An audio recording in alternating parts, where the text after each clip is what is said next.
तो बच्चा आज का टॉपिक क्या है? एड्स। क्या पढ़ेंगे आज? एड्स। एड्स का पूरा नाम क्या है? Acquired immuno deficiency syndrome. क्या लिखे हैं? Acquired immuno deficiency syndrome. आप पूछे नहीं कि सिंड्रोम क्या होता है।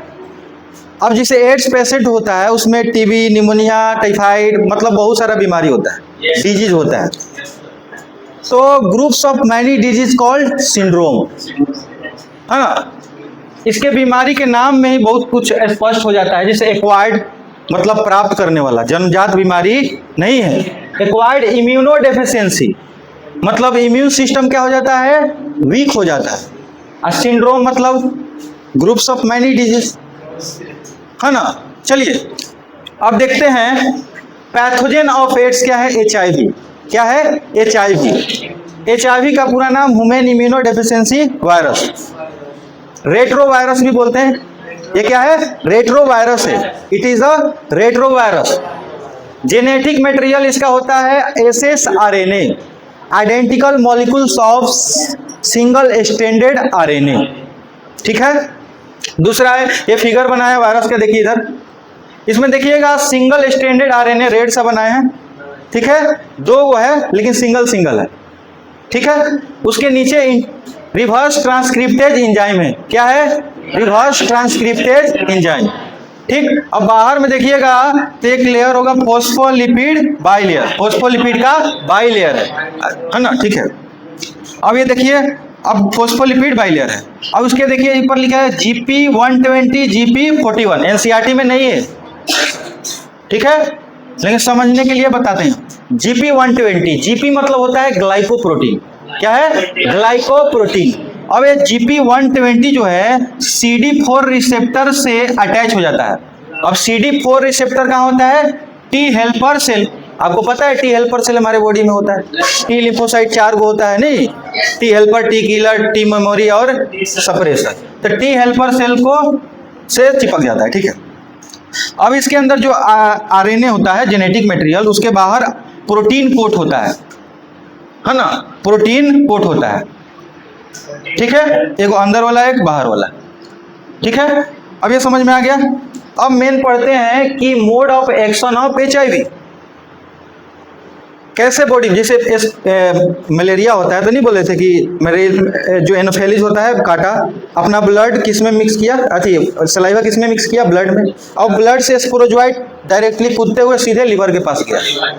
इसमें क्या होता है, जो HIV वायरस होता है ब्लड में जाएगा, सीधे कहाँ जाएगा? मैक्रोफेज में। कहाँ जाएगा? मैक्रोफेज में। ठीक है। अब देखिए जो HIV वायरस है मैक्रोफेज के इंटर कर गया। ये क्या हो गया? मैक्रोफेज में इंटर कर गया HIV वायरस। ठीक है। अब इसको HIV वायरस को वायरल DNA में बदल लेंगे, काहे कि हमारे बॉडी में तो जेनेटिक मटेरियल क्या है? DNA होता है ना।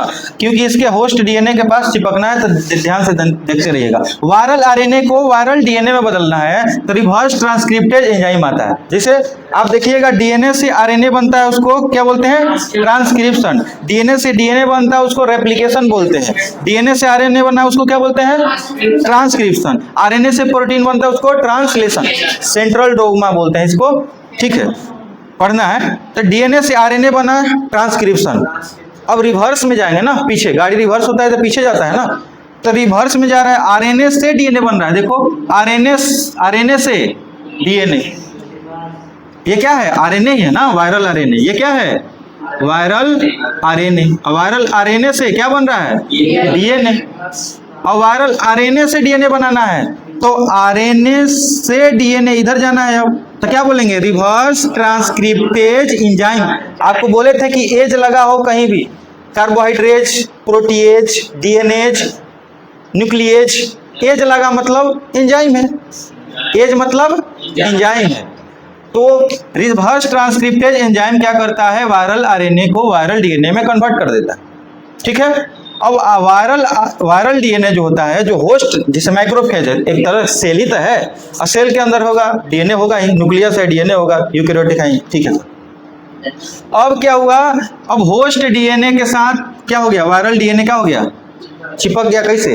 वायरल DNA इंटीग्रेज एंजाइम के, एक एंजाइम देख लिए रिवर्स ट्रांसक्रिप्टेज एंजाइम, एक एंजाइम आया इंटीग्रेज एंजाइम। इंटीग्रेज एंजाइम क्या करता है, होस्ट डीएनए है, वायरल डीएनए, उसको क्या करेगा, हाँ चला गया, उसके बाद अब क्या करेगा, पूरा सेल पर कब्जा कर लिया वायरस। इंटरनेशनल बिगर बोलते हैं, अंतर्राष्ट्रीय भिखारी, उसके पास कुछ नहीं होता है, जैसे ही बॉडी में जाएगा वो हाईजेक कर लेगा सब चीज। समझ में गया, टेररिस्ट कैसे जाता है, कोई बस अटैक कर लिया, वो कब्जा कर लिया तो उसका चलता है, अब इसका चलेगा। अब क्या करता है कि अब वायरल आरएनए बनवाएगा, पहले डीएनए बनता होगा, अब क्या बन रहा है, वायरल आरएनए। अब न्यू वायरल आरएनए बन रहा है, एक से बहुत बना रहा है एकदम, देख देख न्यू वायरस, ठीक है, मैक्रोफेज में ये सब काम हो गया। अब ये जो न्यू वायरस निकल रहा है टी हेल्पर सेल को डिस्ट्रॉय कर रहा है, टी हेल्पर सेल को डिस्ट्रॉय, ये पूछा हुआ क्वेश्चन है, एड्स में कौन सा सेल का नंबर डाउन होने लगता है, टी हेल्पर सेल, क्यों डिस्ट्रॉय होने लगता है, एक मैक्रोफेज वो एक टी हेल्पर सेल। तो बोला, एक क्वेश्चन पूछा है कि HIV का फैक्ट्री किसको बोलते हैं, मैक्रोफेज, बन कहाँ रहा है, माइक्रोफेज में ना, तो ये पर ये समझ में आ गया ना, वायरल डीएनए इंटीग्रेज एंजाइम की हेल्प से होस्ट डीएनए से अटैच हो जाता है, ये समझ में आ गया। उसके बाद वायरल आरएनए प्रोड्यूस करने लगता है ना, न्यू वायरस उत्पादन करने लगेगा, और ये जो न्यू वायरस है टी हेल्पर सेल को डिस्ट्रॉय कर देगा। तो HIV फैक्ट्री किसको बोलते हैं, मैक्रोफेज को। सबसे पहले एड्स कहाँ हुआ था, अमेरिका 1981, फिर उसके बाद चेन्नई में आया था 1986, है ना। एड्स जो होता है होमोसेक्सुअलिटी में ज्यादा होता है, मतलब मेल टू मेल ज्यादा होगा, फीमेल टू फीमेल, है ना, ये हो गया। अब जो होता है एड्स, इसका सिम्टम्स क्या है, सिम्टम्स इसका है लगातार फीवर लगे रहेगा, ठीक नहीं हुआ, ठीक होगा फिर आ गया, ठीक है, इसको बोलते हैं बॉट्स ऑफ फीवर, क्या बोलते हैं, बॉट्स ऑफ फीवर बोलते हैं। डायरिया होगा इसमें, टीबी, निमोनिया, है ना, वेट लॉस, है ना, और उसके बाद लिम्फ नोड पढ़ाए थे, लिम्फ नोड क्या हो जाएगा, स्वेल हो जाएगा, मतलब स्वेलिंग हो जाएगा, उसमें सूजन हो जाएगा, ठीक है, ये क्या है, सिम्टम्स हो गया। और क्या होता है, इम्यून सिस्टम इतना कमजोर हो जाता है, आपको पता है कि टी हेल्पर सेल सबसे, कोई भी पैथोजन बॉडी में आता है तो टी हेल्पर सेल क्या करता है, एक्टिवेट कर देता है, बता देता है अलार्मिंग केमिकल, नहीं, ताकि टी किलर आके मार दे। अब यही नहीं रहेगा, बताने वाला ही नहीं रहेगा तो कोई भी आके इन्फेक्शन कर देगा ना। अब वायु में एकदम फंगी जानते हैं, फंगल इन्फेक्शन, जो आपका कुछ नहीं उखाड़ सकता, कुछ नहीं कर सकता है, फंगी, बैक्टीरिया, वायरस, प्रोटोजोआ, टोक्सोप्लाज्म, ये सब आके जो छोटी छोटी चीज है वो आके इन्फेक्शन कर दे रहा है, समझे, कुछ भी। और उसको बोलते हैं अपॉर्चुनिस्टिक इन्फेक्शन, और उसको अवसर मिल गया ना, अपॉर्चुनिटी माने क्या होता है, अवसर, तो उसको बोलते हैं अपॉर्चुनिस्टिक इन्फेक्शन। अब क्या हो गया, एड्स का गंभीर सीरियसनेस कंडीशन चालू हो गया, इसको बोलते हैं फुल ब्लोन ऑफ एड्स। एक बोले बॉट्स ऑफ फीवर, मतलब सालों भर लगातार फीवर चालू रहेगा, ठीक हो रहा है फिर आ रहा है, बार बार लग रहा है, ठीक हो ही नहीं रहा है, समझ में गया। और इसको क्या बोलते हैं, बॉट्स ऑफ फीवर। एक वर्ड नया बोले, फुल ब्लोन ऑफ एड्स, मतलब फंगल इन्फेक्शन हो गया, टोक्सोप्लाज्म प्रोटोजोआ है, वो भी माइकोप्लाज्मा बैक्टीरिया, वो भी आके इन्फेक्शन कर दे रहा है, जो मना रहे सो इन्फेक्शन कर दे रहा है, समझ में आ गया। उसको क्या बोलते हैं, फुल ब्लोन ऑफ एड्स, ठीक, समझ में आ गया। अब इसका डायग्नोस्टिक टेस्ट जो होता है, अब टेस्ट करना है ना, तो दो टेस्ट आएगा, एक होता है स्क्रीनिंग टेस्ट, एक होता है कन्फर्मेटरी टेस्ट। स्क्रीनिंग टेस्ट मतलब पता लगाने वाला, कन्फर्म नहीं है लेकिन एड्स का पता चल सकता है।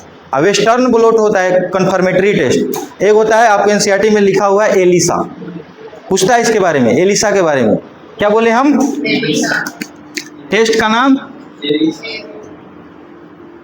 ELISA, एलिसा, पूरा नाम है एंजाइम लिंक्ड इम्यूनोसॉर्बेंट असे, क्या बोले हम, एंजाइम लिंक्ड इम्यूनोसॉर्बेंट असे, है ना। एलिसा में क्या बोले, एंजाइम लिंक्ड इम्यूनोसॉर्बेंट असे, इन विच, है ना, पेरोक्सीडेज एंजाइम होता है, alkaline phosphatase and peroxidase enzyme use होता है, ये पूछा हुआ क्वेश्चन है, क्या बोले हम, alkaline phosphatase and peroxidase enzyme are use in ELISA. ये स्क्रीनिंग टेस्ट है, कौन सा टेस्ट है ये स्क्रीनिंग टेस्ट है, एनसीईआरटी में लिखा हुआ है स्क्रीनिंग टेस्ट। अब आते हैं बच्चा कन्फर्मेटरी टेस्ट। कंफर्म करने वाला, वो कौन है बच्चा? Western blot. क्या बोलते हैं? Western blot. ये आपका टेस्ट हो गया। कैसे होता है? विडाल टेस्ट टाइफाइड के लिए, है ना। अब इधर देखिए टेस्ट क्या है? एलिसा स्क्रीनिंग टेस्ट है। एलिसा एंजाइम लिंक्ड इम्यूनोसर्वेंट से in which alkaline phosphatase and peroxidase enzyme are used. And confirmatory test are western blot. ये डायग्नोस्टिक टेस्ट हो गया। अब इसका ट्रीटमेंट क्या होगा? क्या ट्रीटमेंट, क्या उपचार जिसको बोलते हैं। सिम्टम्स बता दिए हैं, अब टेस्ट भी बता दिए, अब क्या बताना है? उपचार, ट्रीटमेंट। तो सबसे पहले लिखा हुआ क्या? Prevention is better than cure. इलाज से परहेज अच्छा है, बेहतर है। पहले ही दवा का नाम नहीं लिखा है, क्या है? हाँ, प्रिवेंशन, बचाव, है ना। ये हो गया। अब पता है अमेरिका में बोले कि बहुत सारा पेशेंट एड्स का मिलता है, पब बार क्लब है, इंजेक्शन, इसका इंजेक्शन। पता भी तो होना चाहिए एड्स होता कैसे है, समझे? सेक्सुअल रूट से, सेक्सुअल कांटेक्ट से, है ना। दूसरा क्या है? कंटामिनेटेड ब्लड ट्रांसफ्यूज हो गया, किसी और का पेशेंट है, एड्स का पेशेंट है, हो गया। जैसे आपको पता है कि पढ़ाना है वो 12th में, हीमोफीलिया, सिकल सेल एनीमिया बोलो। सिकल सेल एनीमिया में ब्लड का जरूरत तो है ही, एनीमिया हो रहा है जिसको, तो ब्लड ट्रांसफ्यूज हो रहा है बार बार, ऐसा बीमारी है तो हो जाएगा। ठीक, इन्फेक्टेड नीडल, किसी और का इंजेक्शन लगा, अब बिना चेंज नहीं किया वही लगा दिया तो हो गया। ठीक है। अब वो क्या बोले, उसके बाद इन्फेक्टेड मदर टू फीटस, है ना, प्लासेंटा सेपरेट होगा तो ब्लड उसका इसका हो गया। ठीक है। अब ट्रीटमेंट क्या है? Prevention is better than cure, ये हो गया। अब इतना मरने लगे लोग तो क्या हुआ कि अमेरिका में एक स्लोगन आया। स्लोगन मतलब होता है नारा। क्या होता है? नारा। Don't die of ignorance. क्या लिखा हुआ है? एनसीईआरटी में लिखा है, डोंट डाई ऑफ इग्नोरेंस। मतलब जानबूझकर मौत को क्यों बुलाते? पता सबको है कि एड्स कैसे होता है, पता सबको है ना। तो डोंट डाई ऑफ इग्नोरेंस, जानबूझकर मौत को क्यों बुलाते हो, ये हो गया। कुछ बीमारी है, ड्रग्स है, एंटी रेट्रोवायरल ड्रग होता है, एजेडी, एजिडोथायमिडिन बोलते हैं, है ना। तो ये क्या करता है? रिवर्स ट्रांसक्रिप्टेज एंजाइम है, इसको क्या करेगा? वायरल आरएनए से वायरल डीएनए जो है थोड़ा सा स्लो कर देगा। ये जो वायरल डीएनए ही कम जाएगा तो क्या होगा? वायरस ही कम बनेगा। तो इसको बंद नहीं कर सकता है, स्लो कर देगा। तो व्यक्ति को मरना है 1 साल के अंदर, मान के चल तो 4 साल 5 साल तक अवधि बढ़ा देगा। उपचार नहीं है, क्या बोलते, उपचार है लेकिन ठीक नहीं करेगा, 100% क्यूरेबल नहीं है। एसटीडी में आपको बताए थे कि हेपेटाइटिस बी, एड्स, जीनाइटल हर्पिस, ये क्यूरेबल नहीं है। समझ में आ गया? तो आपको पढ़ाए एड्स, आपको समझ में आया? Acquired immuno deficiency. एक और बात बताता हूँ आपको, इम्यून सिस्टम का 3 बीमारी होता है, आपको जानकारी के लिए बताता हूँ। एक होता है कि इम्यून सिस्टम ज़्यादा काम करने लगा, allergy, hyper sensitive active reaction occur in our body is called allergy. इसमें ज़्यादा काम कर रहा है इम्यून सिस्टम, है ना।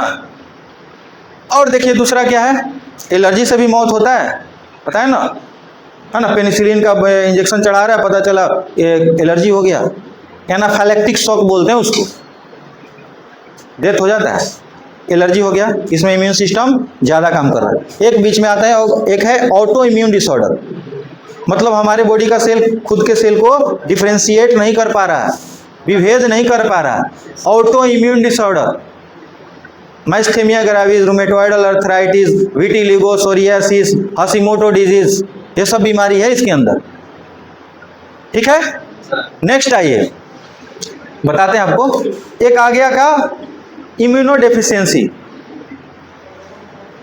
इसमें क्या हो गया? इम्यून डेफिशिएंसी, इम्यूनो डेफिशिएंसी मतलब इम्यून सिस्टम इसमें कमजोर पड़ गया, मतलब एलर्जी में ज्यादा काम किया, इम्यून सिस्टम में खुद के सेल को पहचान नहीं पाया। एड्स में क्या हो गया? इम्यूनो डेफिशिएंसी हो गया, मतलब इम्यून सिस्टम क्या हो गया? कमजोर हो गया। समझ में आ गया? ये रहा आपका सम। एक बार ये बता दे फिर से, चलिए HIV वायरस बॉडी में ब्लड में आया, ब्लड से फिर मैक्रोफेज के पास गया, ये देखो वायरल आरएनए लेकर आया, क्योंकि जेनेटिक मटेरियल HIV का आरएनए है ना, सिंगल स्ट्रैंडेड आरएनए है, ठीक है yes sir. Viral RNA reverse transcriptase enzyme की मदद से वायरल डीएनए में बदल जाता है। और वायरल डीएनए होस्ट में भेजना है तो एक इंटीग्रेज एंजाइम होता है के हेल्प से होस्ट डीएनए से अटैच हो जाता है, और वो अटैच हो गया तो उस कमांड पूरा सेल पर हो गया, इसका पूरा मैक्रोफेज पर हो गया। अब ये क्या करेगा, वायरल आरएनए प्रोड्यूस करेगा, उत्पादित करेगा, उसके बाद वायरल आरएनए इतना बना रहा है, न्यू वायरस बनाते जा रहा है, और टी हेल्पर सेल को डिस्ट्रॉय कर दिया, मार देगा। समझ में गया? तो ये आपको पढ़ाया एड्स, ठीक है, ओके बाय।